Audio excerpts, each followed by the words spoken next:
Romanos, capítulo 5, a partir do verso 1, que diz assim: Justificados, pois, mediante a fé, temos paz com Deus por meio do nosso Senhor Jesus Cristo, pelo qual obtivemos também acesso pela fé a esta graça na qual estamos firmes e nos gloriamos na esperança da glória de Deus. E não somente isso, mas também nos gloriamos nas tribulações, sabendo que a tribulação produz perseverança. A perseverança produz experiência e experiência produz esperança. Ora, a esperança não nos deixa decepcionados, porque o amor de Deus é derramado em nosso coração pelo Espírito Santo que nos foi dado. Vamos orar? Senhor Deus, que a Tua palavra, Deus, encontre o nosso coração, encontre ouvidos abertos para não só ouvir, mas também praticar, Deus, o que a Tua palavra nos diz. Que Teu Santo Espírito incomode, que Teu Santo Espírito fale ao nosso coração e possamos, Deus, juntos como igreja, viver de acordo com a Tua palavra. Assim nós oramos agradecidos pela oportunidade de estudarmos ela, Deus. Em nome de Jesus, amém.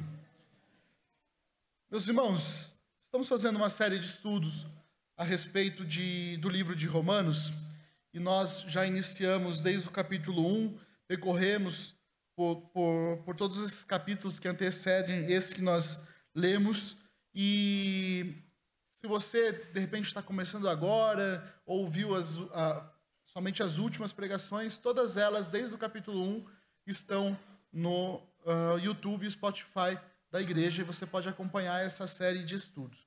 Mas queria fazer uma recapitulação do que nós vimos até aqui e praticamente resumir os 4 primeiros capítulos que nós estudamos até então.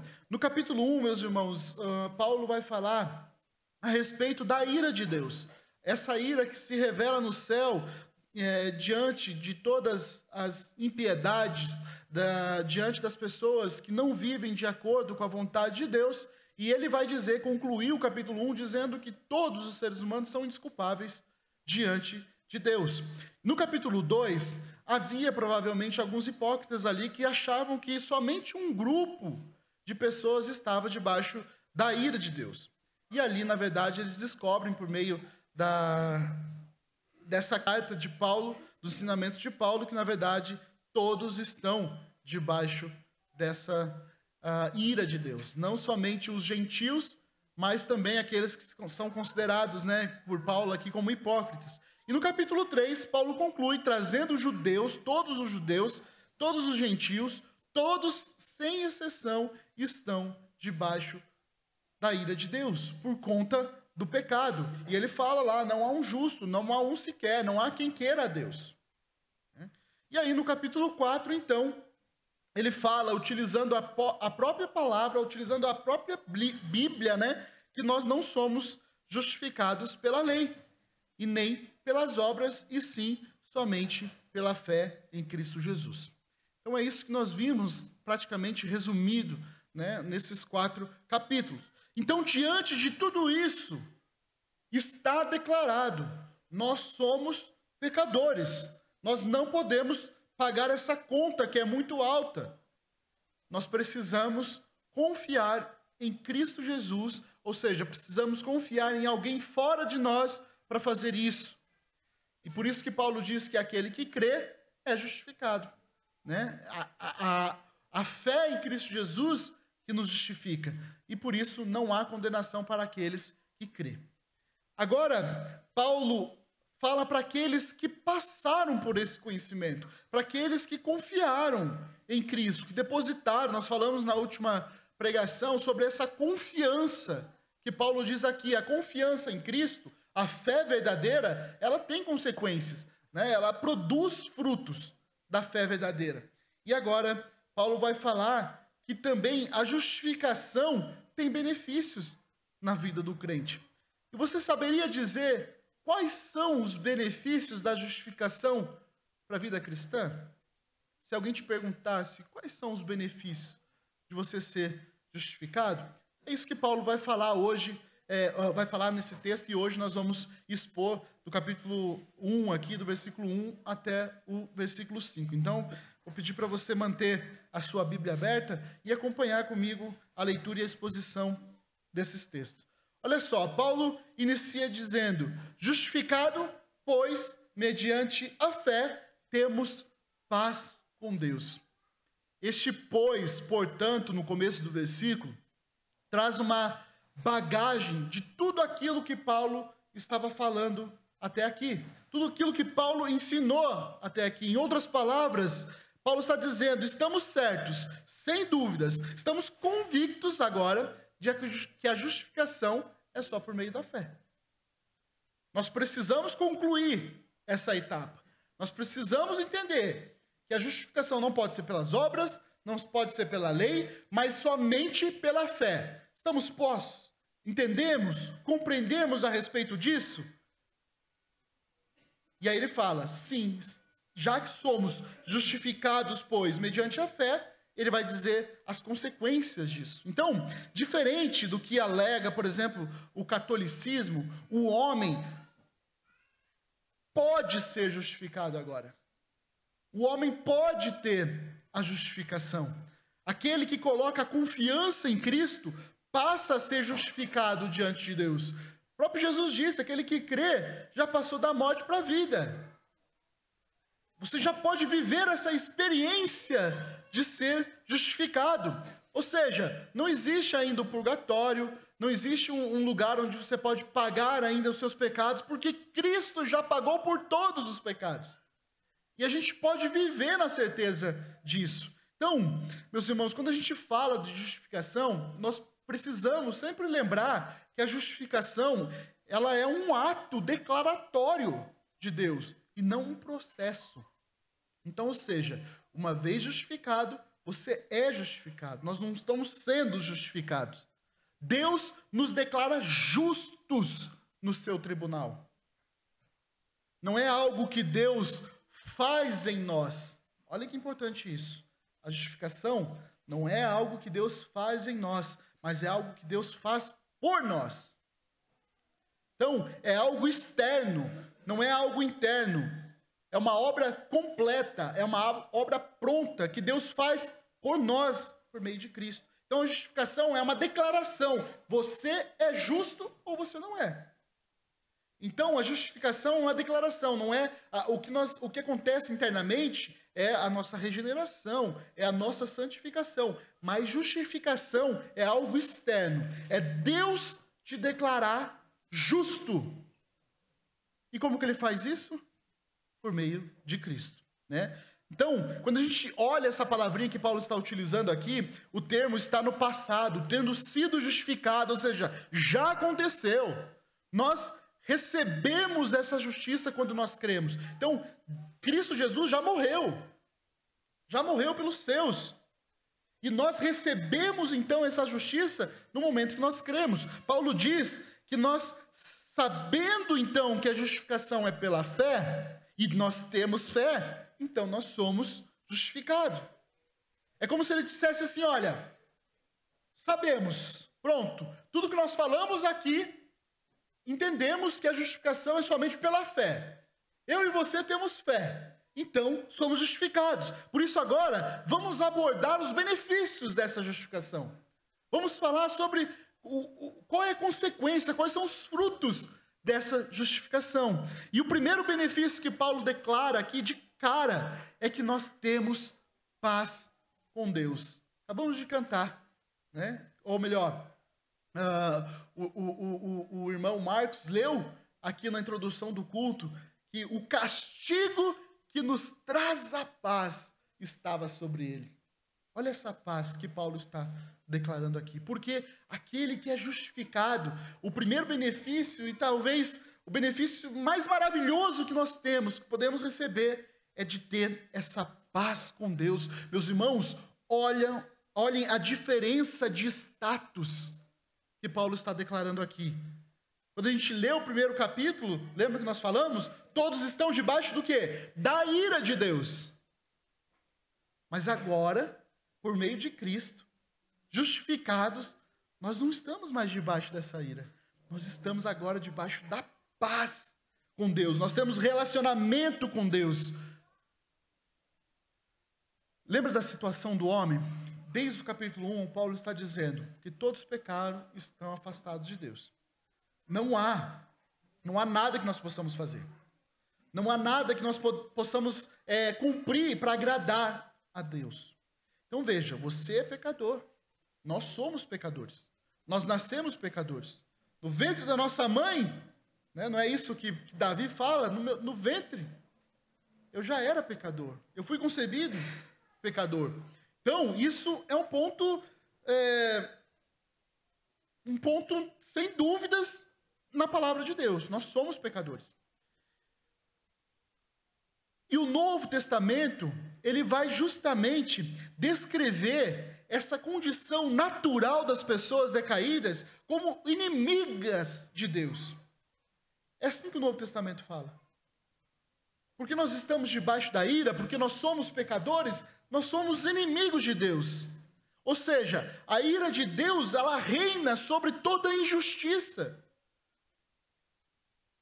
Se não somos justos, a ira de Deus está sobre nós.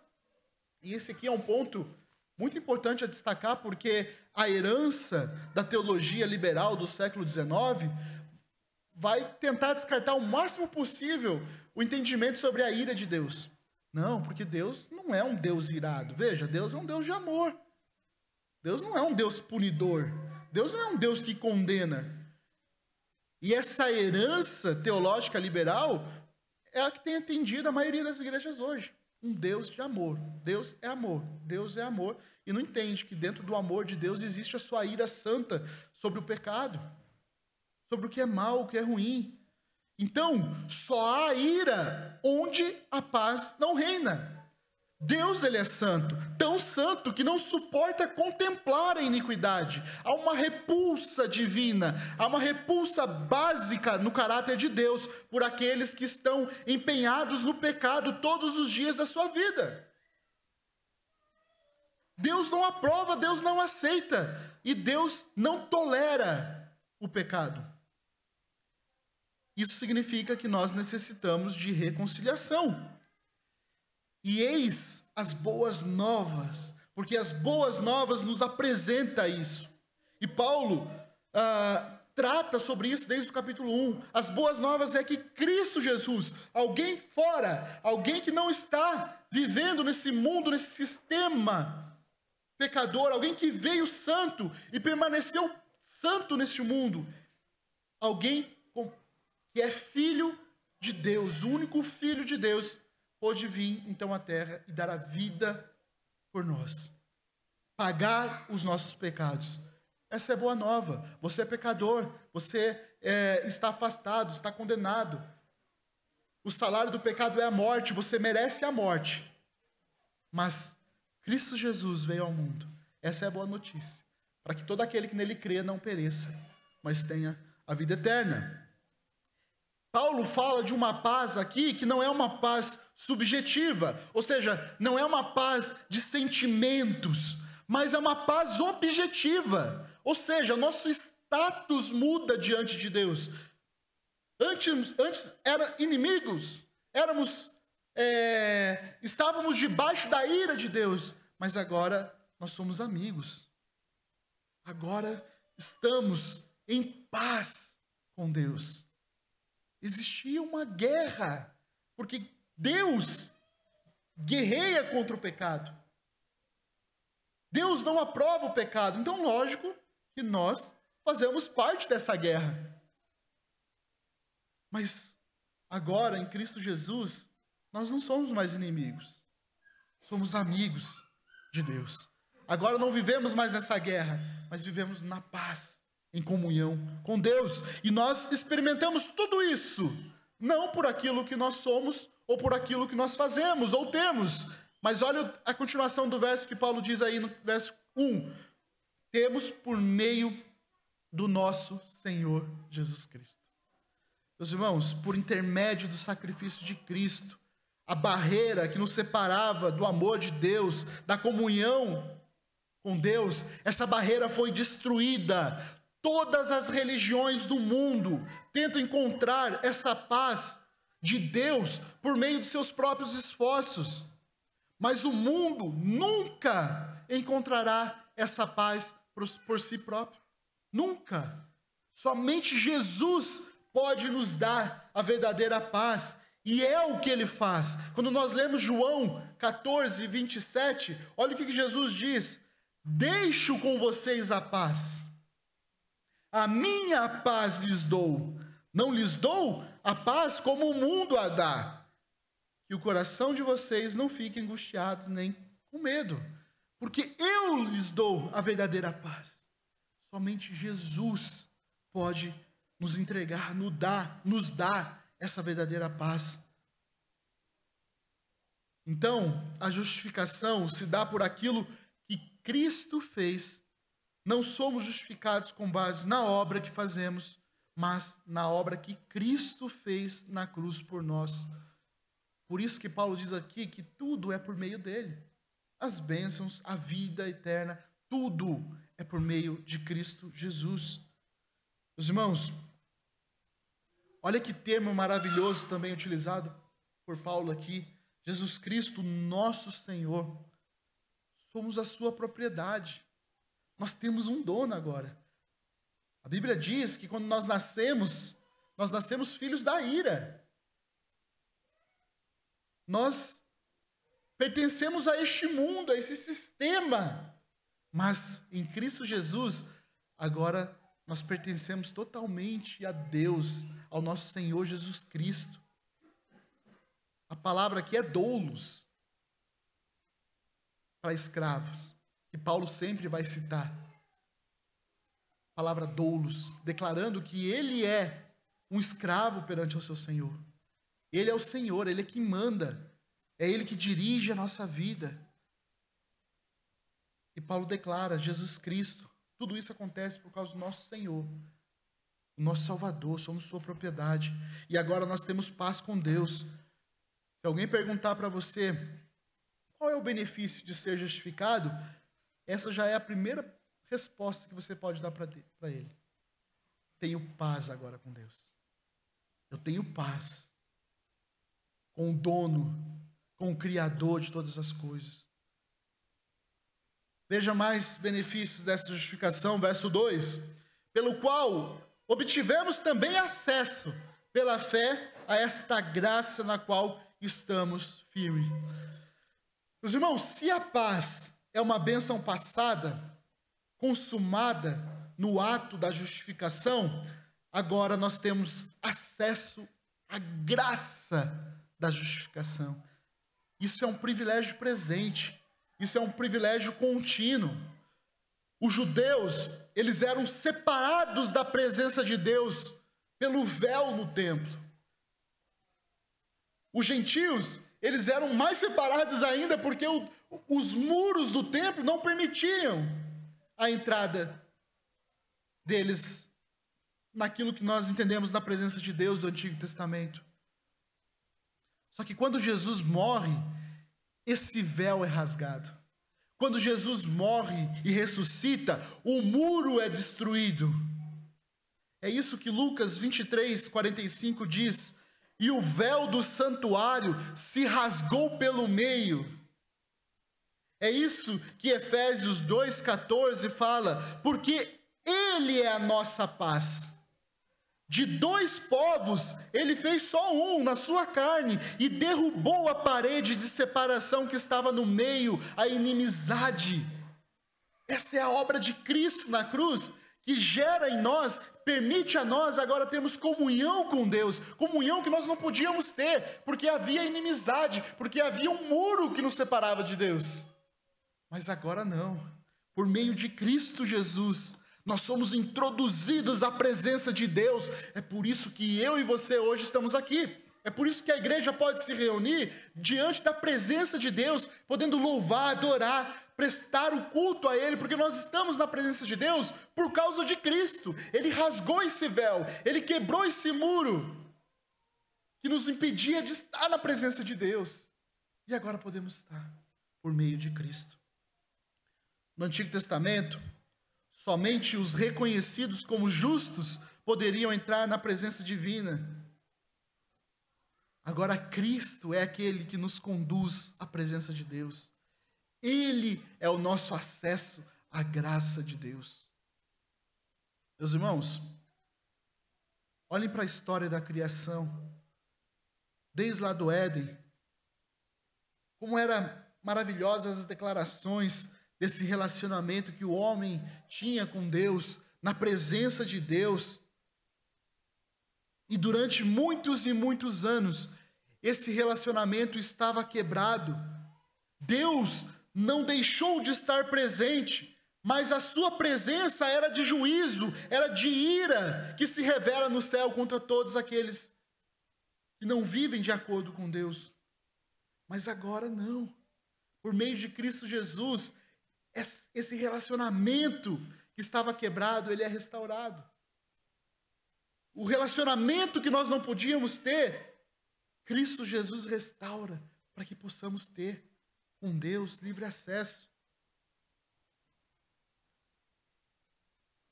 Quando nós olhamos para o Antigo Testamento, observamos todas as exigências para estar diante do Senhor, do altar do Senhor. Nós vemos que ninguém poderia subir no Monte Santo. Moisés subiu com muito temor, com muito tremor no Monte Santo. E o povo via, lembra quando tem o relato lá, o povo via os trovões, viam as nuvens durante aquele encontro que Moisés estava tendo com Deus. Tudo isso por causa desse relacionamento quebrado. O povo estava longe, uma pessoa estava representando aquele povo. Mas veja agora com Cristo, Hebreus 12, 22.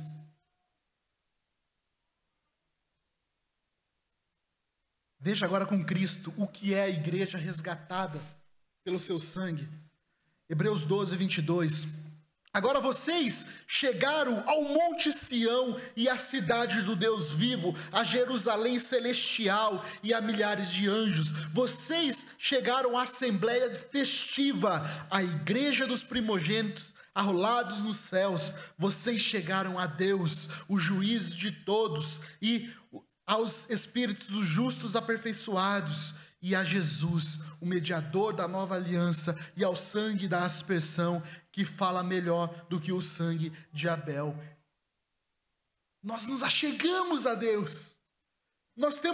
Paulo fala que nós temos ousadia e devemos chegar com ousadia diante da presença de Deus. Aqui ele não está falando para a gente chegar com desrespeito, que muita gente está fazendo por aí, e muita gente interpreta, esse texto daí, faz o que qualquer jeito, vamos dançar, vamos pular, vamos fazer bagunça. Não é assim. Mas Paulo fala com ousadia no sentido de que vá sem medo. A palavra ali é nesse sentido. Vai sem medo. Porque antes as pessoas no Antigo Testamento tinham medo. Porque se morressem, fazendo coisa errada, eles poderiam morrer no templo. Se entrassem impuros diante do Santo dos Santos ali, poderiam não sair. Tinha até que colocar corda para puxar, porque se alguém, outra pessoa entrasse, morreria. Porque você não poderia encostar na arca do Senhor. E agora Paulo fala, agora, em Cristo Jesus, nós temos ousadia, ou seja, sem medo nós podemos nos achegar à presença de Deus. Meus irmãos, que bênção maravilhosa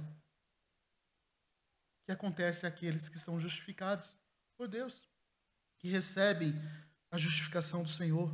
Não há mais véu, Deus nos dá as boas-vindas à sua presença. Paulo também diz ainda nesse verso que nessa graça nós estamos firmes. A firmeza na graça de Deus, meus irmãos.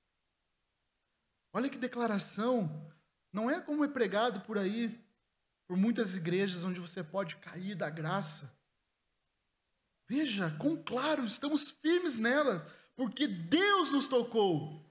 A graça do seu Filho nos tocou. É Ele que nos garante essa salvação. Cristo é a garantia de que nós estamos sempre firmes nessa graça, que nós recebemos essa graça pela fé, e Cristo nos dá a garantia de que nós não partiremos dela.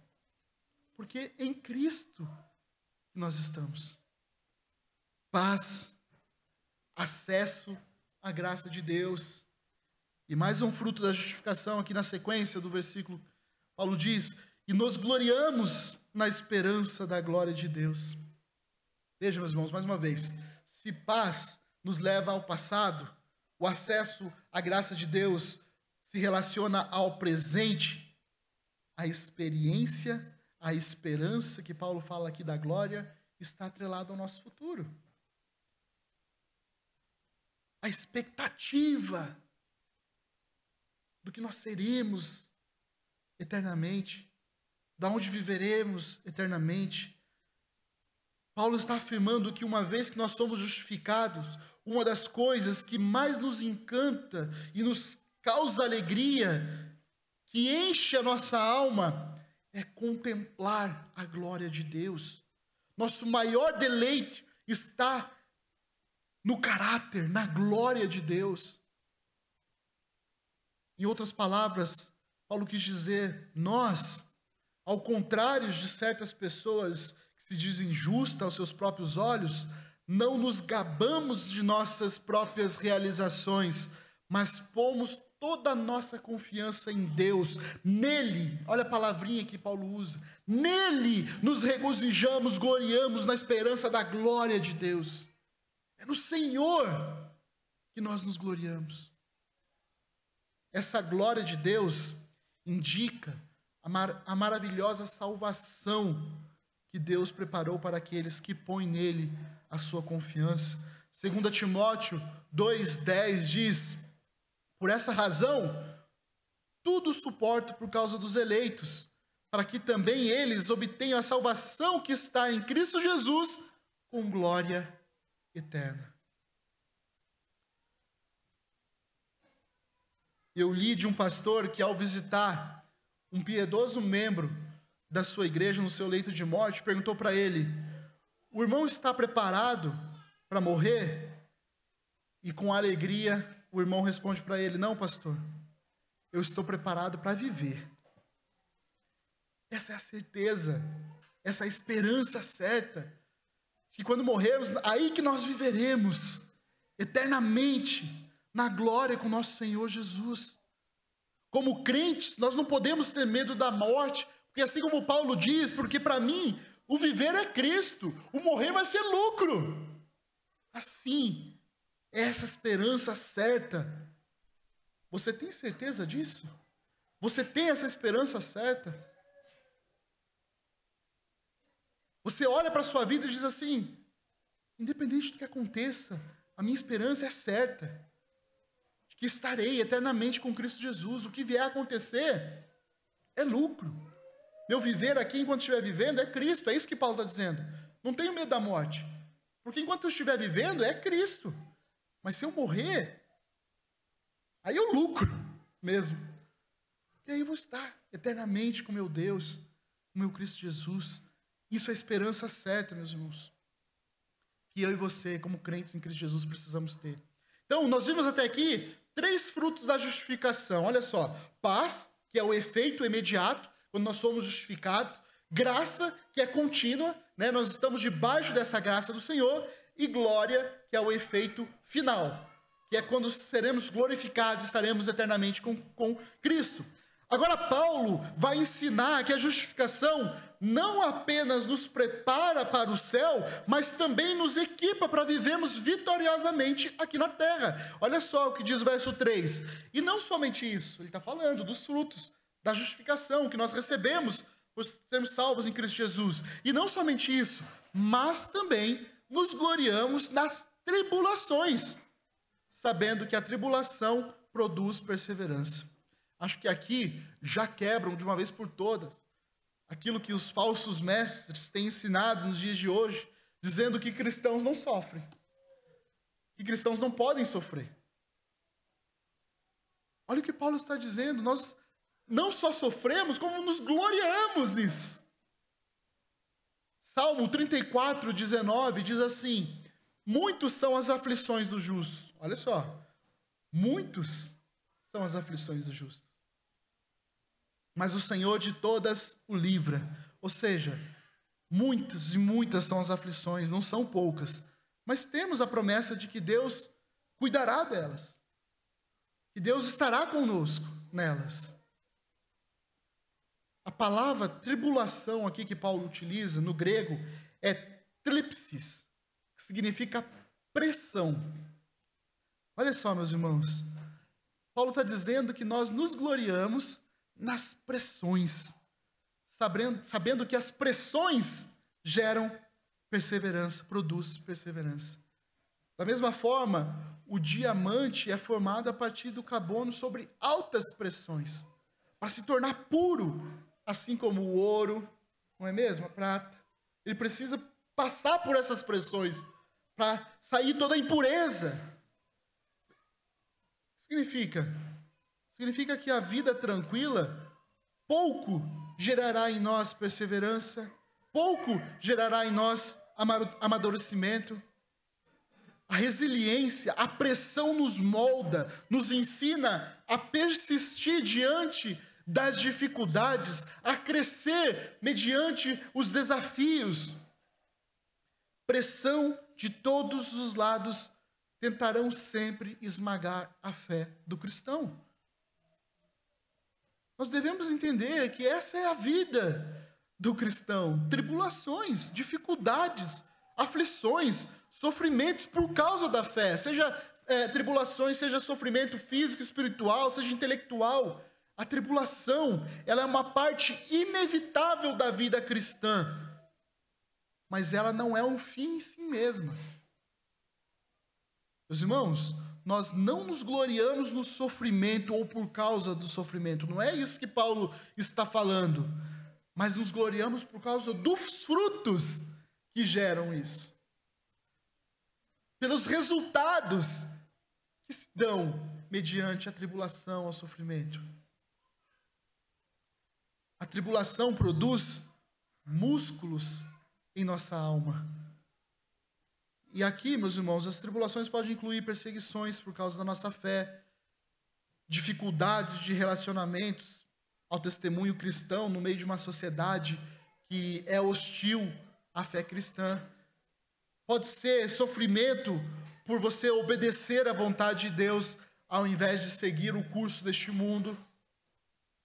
Em todas essas situações, o cristão sofre em nome de Cristo, seja pela perseguição direta, seja pelo afrontamento devido às suas convicções ou por dificuldades resultantes de viver conforme os princípios bíblicos. Tem adolescentes na nossa igreja que nos procuram para saber como lidar quando o professor tenta o persuadir a titubear da sua fé. Tenta persuadir a respeito da fé deles.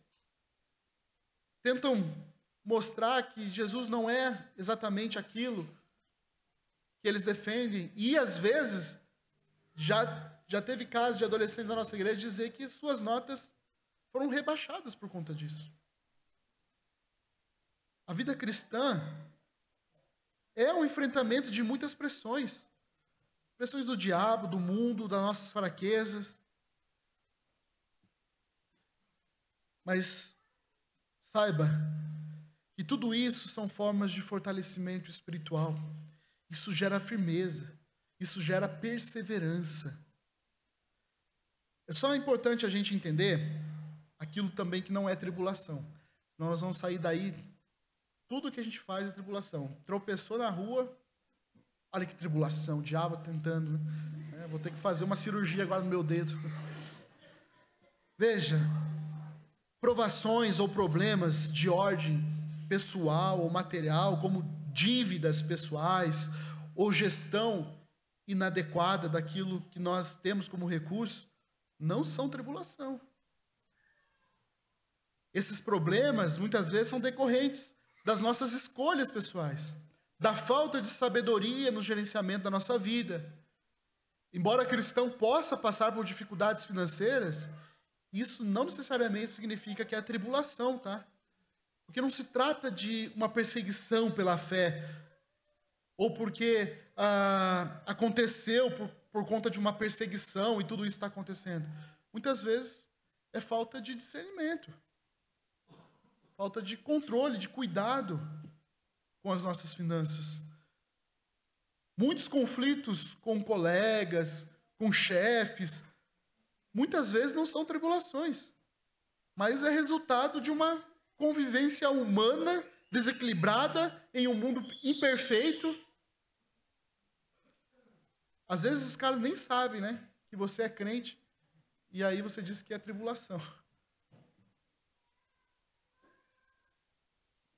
Se você é uma pessoa amargurada, se você é uma pessoa que não se relaciona, se você é uma pessoa que vive fugindo de relacionamentos, muitas vezes o problema é a falta da sua simpatia e não de tribulação na sua vida. Mas, meus irmãos, pode acontecer de haver tribulação, perseguição por conta da nossa fé em muitos ambientes, seja no trabalho, mas e mais, eu sei que os irmãos, tem muitos irmãos que passam por isso, muitas vezes perseguição dentro da família, por estar vivendo debaixo da fé verdadeira. Eu sei que tem, e eu ouço relatos disso aqui na igreja. Se isso está acontecendo na sua vida, se alegrem. Olha o que Paulo diz: pois sabemos que a tribulação produz perseverança. Nos gloriamos nas tribulações, pois é um futuro que qualifica o nosso presente. Ou seja, é por aquilo que nós temos, aquilo que nós somos, aquilo que nós teremos de vida eterna. É isso que nos qualifica a quem somos hoje. Não é o momento daquilo que nós estamos passando, não é a tribulação que nos qualifica, mas é a certeza, é a esperança daquilo que nós somos, é isso que nos qualifica. A palavra perseverança aqui é estabilidade. É a pessoa que tem estabilidade, ela fica firme naquilo que ela tem, naquilo que ela recebeu, e ela é fiel até a morte. Apocalipse 2:25 diz assim: tão somente conserve o que vocês têm, até que eu venha.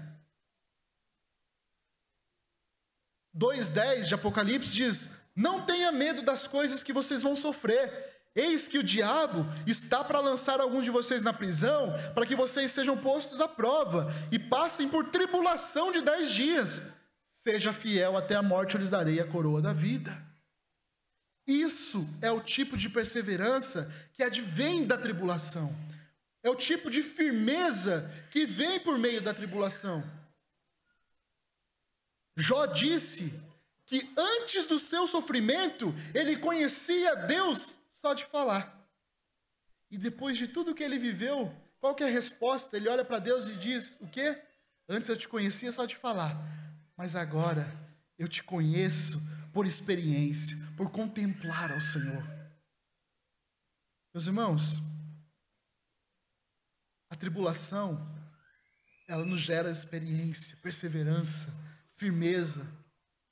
Davi, no Salmo 119, 71, diz: foi bom que eu tivesse passado pela aflição, para que aprendesse os teus decretos.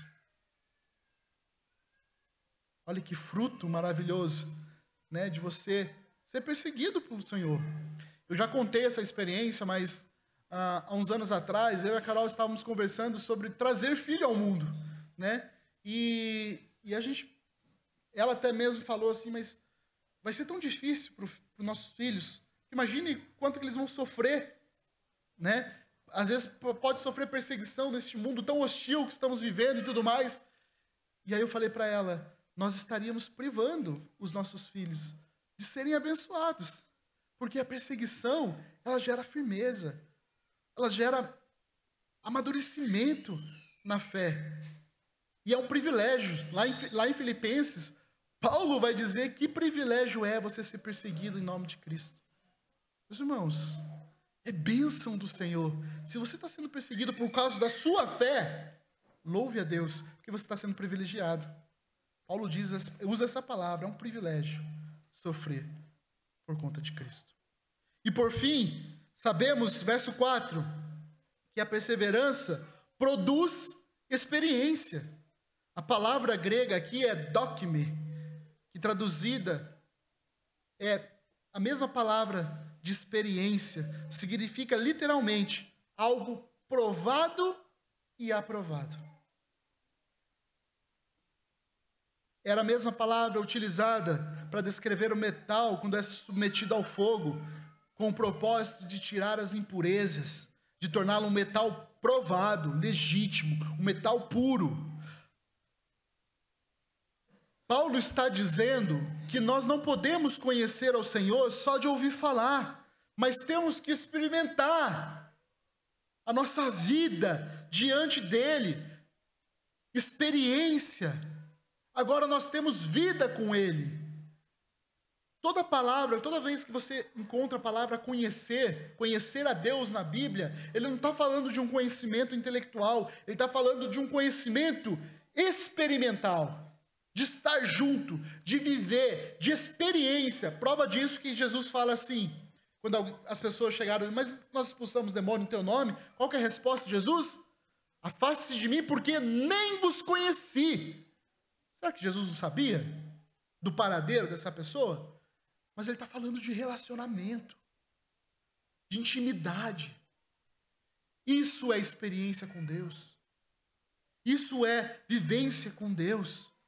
Ou seja, é uma experiência íntima, maravilhosa e que produz efeitos. Olha o que Paulo diz na sequência. E essa experiência produz esperança. Meus irmãos, por isso que é tão importante. Eu sei que às vezes é meio cansativo, né? Nosso pastor vai quase palavra por palavra aqui, né? Versículo por versículo. Mas veja quanta preciosidade nós temos nas palavras que Deus inspirou homens a escreverem. Porque olha, a gente consegue compreender essas palavras até mesmo utilizando a própria Bíblia para explicá-la. Esperança aqui é elpis no grego, que é um dos termos mais ricos que nós encontramos no Novo Testamento, que é a dádiva que Deus confere àqueles que são seus filhos, que são justificados. Essa esperança que Paulo está falando aqui é uma esperança muito diferente daquela esperança que nós utilizamos no dia a dia. Por exemplo, é diferente daquela esperança que eu tenho no meu time. Eu sou coxa branca, tá? Curitiba. Essa esperança que eu tenho quando o Curitiba joga, é aquela esperança que eu digo assim, eu tenho esperança que o coxa vai ganhar, eu tenho esperança que ele vai sair vitorioso hoje. É uma esperança expressada com o desejo de certas coisas acontecerem. É uma esperança que nós não temos certeza que realmente acontecerão. E no caso do Curitiba, muitas vezes não acontece. Mas, na maioria das vezes, né, você tem esperança em algo, mas você não tem certeza de que vai acontecer. Mas não é essa esperança, não é esse conceito de esperança que Paulo está utilizando aqui. A Bíblia fala que a nossa esperança é certa, que é uma esperança que não falha, é uma esperança que não nos trai. É isso que ele fala aqui no verso 5, ora, a esperança não nos deixa decepcionado, ela não nos desaponta, é uma esperança que não nos trai. Meus irmãos, a Bíblia descreve essa esperança usando uma metáfora. Não sei quantos lembram, mas é utilizado a metáfora de uma âncora da nossa alma. Vamos abrir em Hebreus 6:19. Olha o que o autor diz sobre essa esperança. A qual temos como âncora da alma, segura e firme, e que penetra até o interior do véu. Imagine você ter a esperança verdadeira como âncora da sua alma, âncora da sua vida. Ou seja, pode vir qualquer vento, pode vir qualquer tipo de tribulação, pode vir qualquer tipo de doutrina, assim como uma âncora mantém um navio firme, seguro, mesmo em tempestades. A esperança verdadeira, a esperança que Deus nos dá, nos mantém firmes, nos mantém seguros, mesmo na dificuldade, mesmo nas incertezas da vida. Essa esperança, ela é certa. E meus irmãos, não é qualquer pessoa que tem essa esperança. Até porque a Bíblia descreve de pessoas que não têm essa esperança. Efésios 2:12 diz assim: naquele tempo, vocês estavam sem Cristo, separados da comunidade de Israel e estranhos às alianças das promessas, não tendo esperança e sem Deus no mundo. Mas agora nós temos a esperança certa.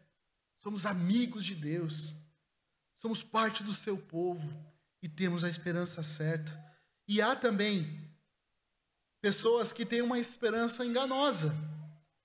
Provérbios 11:7 diz: morre o ímpio, morre a sua esperança, e o que ele esperava do seu poder se dissipa. O mundo está cheio de pessoas com esperanças falsas, acreditando em um monte de coisa, confiando em um monte de baboseira por aí, menos em Cristo Jesus, menos depositando a sua fé em Jesus, depositando toda a sua perspectiva de vida em Cristo Jesus. Mas nós temos a esperança certa. A nossa esperança não é falha. A nossa esperança não nos trairá. A nossa esperança é certa. Pastor, como que eu vou saber se essa esperança não é uma fantasia? Como saber se essa esperança que eu tenho não é uma ficção? Vamos ver o que Paulo responde? Na sequência, porque o amor de Deus, veja por que eu tenho essa esperança certa. Porque o amor de Deus é derramado em nosso coração pelo Espírito Santo que nos foi dado. Ou seja, o fundamento sólido sobre o qual descansa a nossa esperança é do amor de Deus em nossa vida. E o amor de Deus, mais uma vez, olha as palavras que lindas que são. Porque o amor de Deus não é a conta-gotas. Mas Paulo diz que o amor de Deus é derramado pelo Espírito. O amor de Deus é derramado naqueles que são redimidos.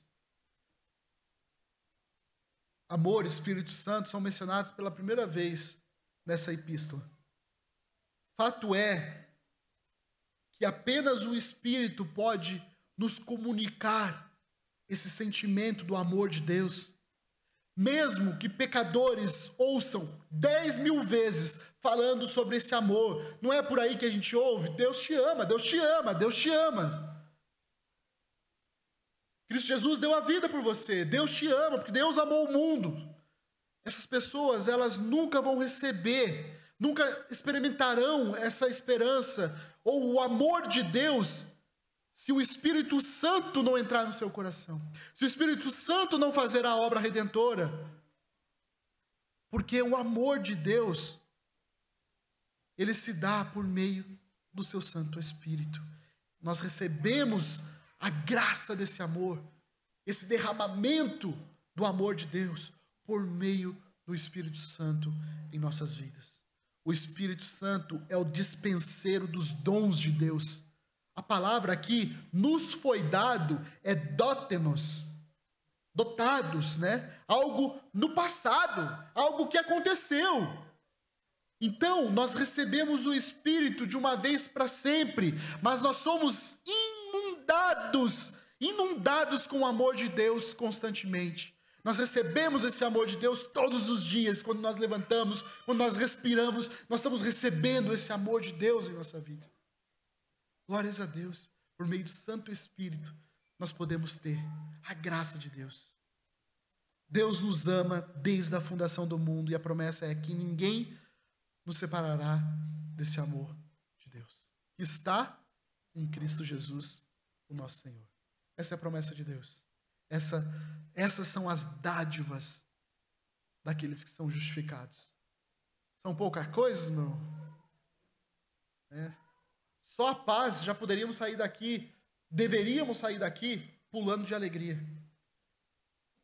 Mas nós temos muito mais do que isso. Além da paz, Deus poderia dizer assim: ó, eu não vou mais te julgar, tá bom? Vai lá, viva a sua vida, não haverá mais julgamento para você, eu te dei a minha justificação, está justificado, pronto. Mas Ele não faz só isso. Ele nos dá muito mais. Ele derrama a sua graça.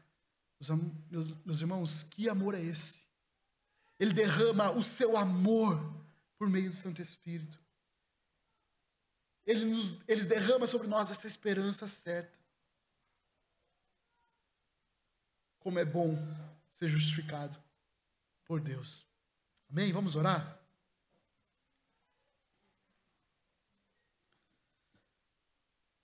Senhor, nós te louvamos pela tua palavra. Te louvamos porque há mais de 2000 anos atrás, o Senhor operou a obra redentora, a obra que nos dá a paz verdadeira, que nos restaura a comunhão contigo. Essa obra, Deus, que nos faz ter relacionamento íntimo com o Senhor. Essa obra de Cristo Jesus ali na cruz, que nos permite estarmos falando contigo agora, Senhor. Estarmos juntos como igreja, prestando esse culto ao Senhor. Louvado seja o teu nome, por teu Filho amado Jesus, que tão obra fez e realizou, e o Senhor aprovou, o ressuscitando no terceiro dia. E hoje vivo estás,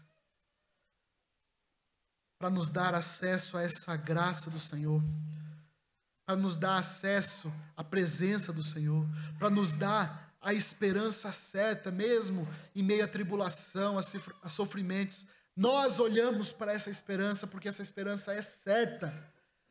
Não é a esperança que o mundo dá, mas é a esperança que o Senhor nos dá. Ó Deus, nós te louvamos, te glorificamos, te damos toda a honra, toda a glória, porque só o Senhor é digno de recebê-la. Louvado seja o teu nome. Se alguém aqui, nessa manhã, compreendeu que somente por meio do Senhor Jesus é que há salvação, que o Senhor aplique essa salvação nessa vida e que essa pessoa venha depender e confiar totalmente do Senhor daqui para frente, Pai. Nós que já entendemos e confiamos no Senhor, te pedimos que o Senhor nos fortaleça, que o Senhor nos ajude a viver em meio a perseguições, aos sofrimentos, mas que tudo isso, Deus, seja de alegria para a nossa vida, porque esses sofrimentos, essas tribulações gerarão frutos verdadeiros, frutos de esperança, frutos de firmeza na nossa caminhada contigo. Louvado seja o teu nome, mais uma vez, em nome de Jesus nós oramos. Amém.